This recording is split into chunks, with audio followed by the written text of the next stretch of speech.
Okay, so this is your 2-bedroom apartment, 1,200 square foot with incredible views, and you've even got down there the canal partial view, swimming pool as well.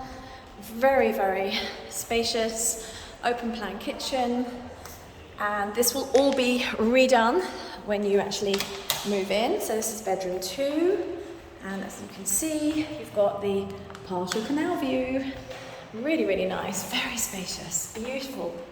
There we have it. And then you've got the master bedroom in here. And the master bedroom is really lovely and spacious. You've got the balcony.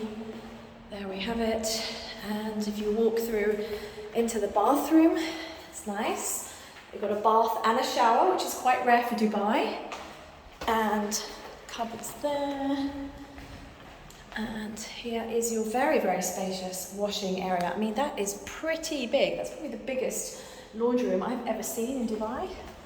And there have your guest toilet. So there you have it. I'll just walk you around into your kitchen. Here you have your lovely kitchen. And there we have it.